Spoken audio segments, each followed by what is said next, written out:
all love video games. That's why I made this video and why you're here watching it right now. We all love to talk about them together, but now I'm going to tell you about a game only I know about. This is an excellent game that doesn't exist.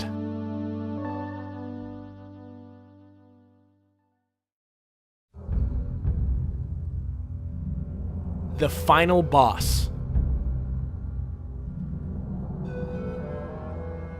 The game I'm thinking of is sort of a backward Shadow of the Colossus, where you play as a boss-style creature that systematically defeats varied and increasingly more difficult heroes who come to challenge it, while simultaneously growing in size and power. Framing this will be a surprisingly intellectual and literary narrative that deals with the themes of fate versus free will and the inevitability of defeat.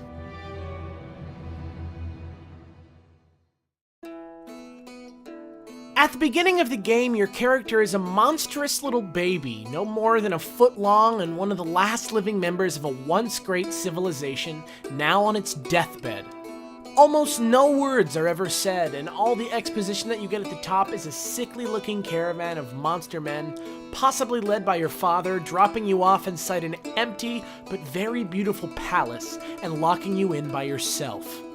The last friendly words you ever hear implore you to guard this place with your life, and you are just barely able to drag yourself into the center of the first giant atrium before the power within the palace seems to possess you, and you fall into the first of many long and silent slumbers. The next time you open your eyes, it's a century later and you've been awoken with a start. You only have a few minutes to notice how the surrounding flora has begun to encroach upon your palace, and that you've physically matured into something akin to your fellow monster men when a noise draws you towards the entrance. You arrive at the doorway just in time to see it roll shut behind a scrawny young man with a sword, lean and desperate looking, who immediately and violently attacks you with the urgency of someone afraid of what he must do.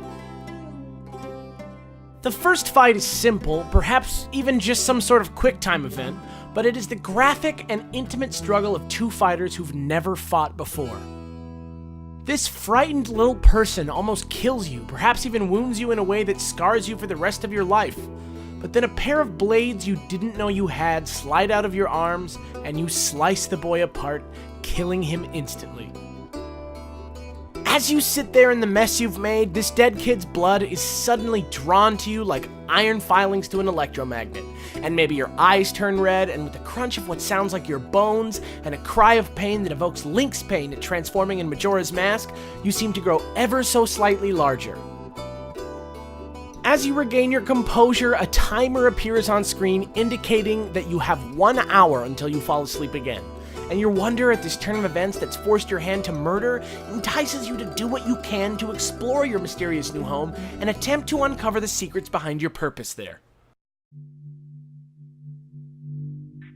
The exploration portion of the game plays out like something between a dungeon from Zelda and the puzzles in Myst, but without the unnatural and unrealistic promise of success. The palace is filled with dead ends and the smallest little pieces of discoverable text, audio, and video. Just enough to dangle the possibility of answers in front of you, but far too much to comprehend in a single hour. It is also an unforgivably dangerous place where it's oppressively easy to fall to your death or be crushed behind a moving wall or under a turning gear. Still, after just 60 short minutes, you fall asleep for another 100 years. When you wake up, there's another intruder, perhaps this time with a bow, or maybe an affinity for climbing or swinging around, but inevitably, you defeat him, absorb his blood, grow, perhaps this time gaining the ability to float briefly or lift more, and after all this, earn another hour of exploration.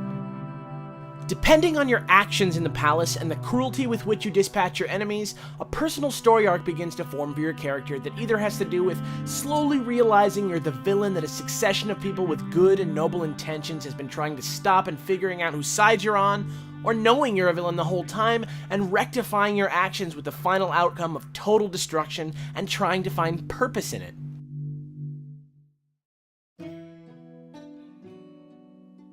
Finally, the climax of the game arrives, in which a hero whose victory over evil was told of in the ancient prophecies sprinkled throughout the palace shows up and challenges you. The fight is incredible. but when you finally defeat him, you're mortally wounded in the fight and brought back down to the size you were at the beginning when you murdered your very first hero. You are then granted as much time as you want to explore the rest of your palace all these centuries later before you return to sleep one last time, this time for 3,000 years.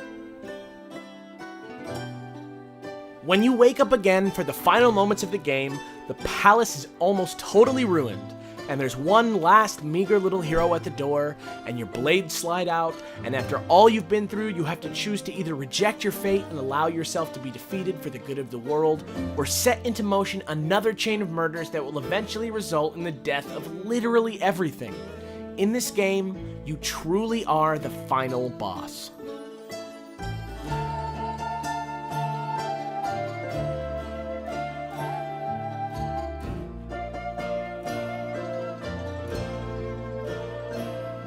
So that's it for this edition of Excellent Games That Don't Exist.